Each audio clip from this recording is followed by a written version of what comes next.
ایک مراسی لڑکیوں کے کانوں سے سونوں کی بالیاں چھین کر بھاگ جاتا اور شہر جا کر فروخت کر دیتا۔ کئی لڑکیوں کے کان زخمی ہو چکے تھے مگر مراسی کو کوئی نہ پکڑ سکا۔ ایک دن مراسی کی حاملہ بیوی کا آپریشن تھا تو لیڈی ڈاکٹر کے پاؤں کے نیچے سے زمین ہی نکل گئی جب الٹرا ساؤنڈ کے ذریعے پتہ چلا کہ پیٹ میں موجود بچی کے کانوں پر غلام شبیر پیشے کے لحاظ سے ایک مراسی تھا جو شادی بیاہ کے موقع پر ڈھول بجاتا تھا۔ پچھلے کئی سالوں سے میں نے اس کا چہرہ نہیں دیکھا تھا۔ وہ اپنے چہرے پر ایک کپڑا ڈال کے پھرتا تھا، گرمی ہو یا سردی اس کے چہرے پر سے کپڑا نہیں ہٹتا۔ مجھے اس بات کا بہت تجسس تھا کہ آخر اس کے چہرے پر ایسا کیا ہے جو اپنے چہرے کو یوں ڈھانپ کر رکھتا ہے۔ ایک دن وہ کسی شادی کی تقریب میں ڈھول بجانے جا رہا تھا تو چپکے سے میں اس کے پیچھے ہو لی اور قریب جا کر اس کے چہرے سے چادر ہٹائی تو میں حیران ہو گیا۔ غلام شبیر کے چہرے پر تو کوئی ایسی بات نہیں تھی مگر اس کے کان نہیں تھے۔ وہ دونوں کانوں سے محروم تھا۔ چچا شبیر مجھ پر غصہ ہوئے اور کہنے لگے کیا تم نے غضب کر دیا؟ میں نے ان سے پوچھا اور کہنے لگا چاچا اب مجھے حقیقت کا پتہ چل چکا ہے۔ آپ بتائیں کہ ایسا کیا ہوا جو آپ کانوں سے محروم ہو گئے؟ وہ کہنے لگے بیٹا یہ لمبی کہانی ہے۔ میں پیدائشی طور پر کانوں سے محروم نہیں تھا۔ میرا باپ بھی ایک شادی بیاہ پر ڈھول بجاتا تھا اور اسے دیکھتے ہوئے میں بھی ایسا کرنے لگا۔ جب میں چھوٹا تھا تو تب سے ابا کو ڈھول بجاتے ہی دیکھا تھا۔ وہ اتنا خوب بجاتے تھے کہ سننے والے خود بخود ڈھول کی تھاپ پر رقص شروع کر دیتے۔ ابا کی دیکھا دیکھی میں نے بھی ڈھول بجانا شروع کر دیا۔ جب میں تھوڑا بڑا ہوا تو ابا کی طرز پر بجانا شروع ہو گیا۔ لوگ میرے ابا کو کہتے تھے دیکھنا شبیر ایک دن تیرا بیٹا اس فن سے تجھ سے بھی آگے نکل جائے گا۔ میرا ابا فخر سے بولتا آخر بیٹا کس کا ہے؟ کچھ لوگ ہنس کر بولتے کہ آخر مراسی کا بیٹا مراسی ہی بنے گا۔ یہ بات سن کر میرا دل کٹ کر رہ جاتا۔ میں ابا سے پوچھتا سب لوگ ہمیں مراسی کیوں بلاتے ہیں؟ جس پر میرا ابا کوئی جواب نہ دیتا۔ وقت سدا یکساں نہیں رہتا۔ اب میں اپنے فن میں اپنے باپ کا بھی استاد بن گیا تھا۔ گاؤں میں کوئی شادی ایسی نہ ہوتی جس میں غلام شبیر ڈھول نہ بجاتا، بلکہ یہ کہنا درست ہوگا کہ غلام شبیر کے بغیر کوئی شادی ہی نہ ہوتی۔ لوگ مہینوں پہلے شادی کا پیغام پہنچا جاتے اور اگر میں اس دن فارغ نہ ہوتا تو لوگ اپنی شادی کی تاریخ تک بدل کر رکھ دیتے۔ پھر ایک دن ایسا ہوا جس نے مجھے بدل کر رکھ دیا۔ ہوا کچھ یوں کہ چودھری ولایت کی بیٹی کی شادی میں میرا جانا ہوا۔ اس کی بیٹی اور اس کی سکھیاں نے مل کر چودھری صاحب کو اس بات پر راضی کیا کہ ایک دن وہ ڈھولک کی تھاپ پر رقص کریں گی۔ کوئی مرد وہاں نہیں ہوگا سوائے غلام شبیر کے۔ خیر شادی سے 3 دن پہلے کا فنکشن انہوں نے رکھ لیا اور مجھے بلاوا آ گیا۔ اس دن میں جھجک رہا تھا صرف لڑکیوں کے ساتھ میں کیسے ڈھول بجا پاؤں گا، کیونکہ باقی شادی میں تو مرد عورتیں سبھی ہوتے تھے مگر یہاں معاملہ دوسرا تھا۔ میں ویسے بھی کم عمر تھا۔ میں نے ابا کو بولا آپ چلے جاؤ، مجھ سے یہ نہ ہو سکے گا۔ میرے اصرار کرنے پر میرے ابا چودھری کے گھر پہنچ گئے مگر لڑکیوں نے جب دیکھا کہ میری جگہ میرا ابا آیا ہے تو انہوں نے صاف منع کر دیا۔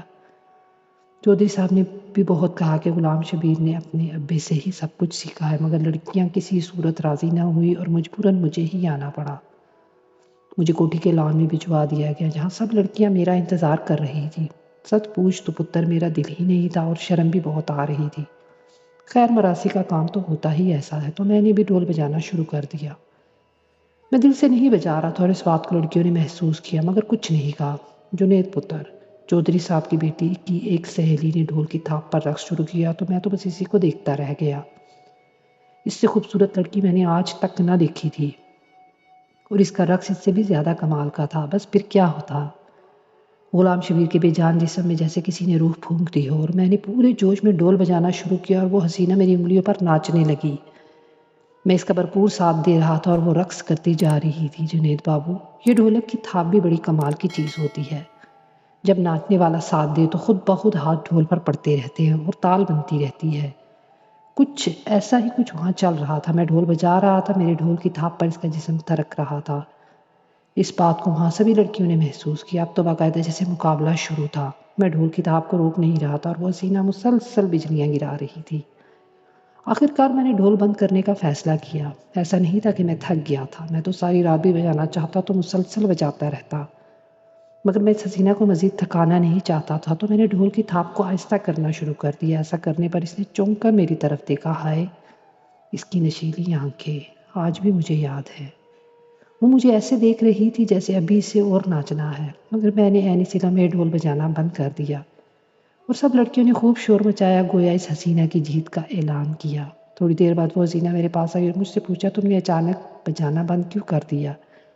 میں نے کہا بی بی صاحب میں تو ساری رات بجاتا رہا ہوں تو بھی نہ رکوں مگر مجھ سے آپ کا یہ مسلسل رقص کرنا نہ دیکھا گیا۔ دیکھنے والوں کا کیا ہے جی؟ وہ تو ساری رات تماشا دیکھتے ہیں، مگر میں سمجھ گیا تھا کہ آپ تھک چکی ہیں اور آپ کو آرام کی ضرورت ہے، بس اسی لیے میں نے بچانا بند کر دیا۔ اس حسینہ نے میری تعریف کی اور چل دی، مگر جنید پتر ایک لڑکی نے ہماری باتیں سن لی اور سب کو بتا دیا۔ وہاں لڑکیوں نے میرا بہت مذاق اڑایا اور مجھ پر ہنستی رہی۔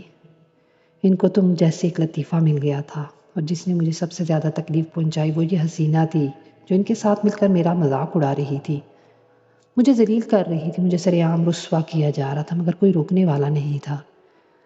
بس جنید پتر، اس دن کے بعد میں نے ڈھول کو ہاتھ نہ لگایا اور عورت ذات کے لیے دل میں نفرت پیدا ہو گئی۔ شادی بیاہ کے موقع پر عورتیں زیورات سے لدی ہوتی تھی۔ میرے دماغ میں ایک شیطانی ترکیب آئی، میں عورتوں کے کانوں سے بالیاں چھیل کر بھاگ جاتا اور ان کے کان لہو لہان ہو جاتے تھے۔ ان کی چیخیں بلند ہوتی مگر میں بھاگنے میں کامیاب ہو جاتا۔ میں ان سونے کی بالیوں کو شہر میں جا کر بیچ دیتا اور کافی پیسہ کمانے لگا۔ ڈھول بجانا پہلے ہی چھوڑ چکا تھا تو اسی پیشے کو اپنا لیا۔ میں نے شہر میں ایک نیا گھر خریدا اور بیوی کو گاؤں سے شہر لے گیا۔ بیوی مجھ سے پوچھتی تھی اتنا پیسہ کہاں سے آیا، تو میں جھوٹ بولتا کہ شہر میں ایک میرا بڑا کاروبار ہے۔ میری آخری واردات نے میرے دن بدل دیے۔ ایک ویران گلی سے بوڑھی عورت گزر رہی تھی جبکہ اس کے کانوں پر پرانے زمانے کی بڑی بڑی بالیاں تھیں۔ میں نے تیزی سے ان بالیوں میں ہاتھ ڈالا اور بھاگنے لگا۔ بوڑھی عورت زمین پر گر پڑی۔ میں غیر ارادی طور پر پیچھے مڑ کر دیکھا تو اس کے کانوں سے خون بہہ رہا تھا۔ میرا دل پگھل گیا اور واپس اس کی مدد کے لیے بھاگا، مگر لوگوں کا ہجوم جمع ہو چکا تھا اور مجھے بھاگنا پڑا۔ میں بوجھل دل کے ساتھ بھاگ رہا تھا۔ وہ بالیاں ایک بوڑھی فقیرنی کی چولی میں ڈالی اور گھر چلا گیا۔ گھر پہنچا تو پتا چلا کہ ہمسائی میری بیوی کو اسپتال لے گئی ہے۔ ڈاکٹر نے بتایا کہ آپ کی بیوی کا آپریشن ہوگا۔ ایک ننھی سی پری ہمارے گھر آ چکی تھی، مگر اسے ایک پراسرار بیماری تھی۔ بچی کے کانوں سے مسلسل خون بہہ رہا تھا، بچی کے کان بھی زخمی تھے۔ ڈاکٹروں کے مطابق ایک پراسرار بیماری ہے جس کا علاج ان کے پاس بالکل نہیں۔ معصوم بچی 1 مہینے تک یہ اذیت برداشت کرتی رہی اور پھر وفات پا گئی۔ مجھے اپنے کیے پر ندامت ہوئی۔ میں 100 سے زائد عورتوں کا مجرم تھا جن کو میں نے تکلیف دی تھی۔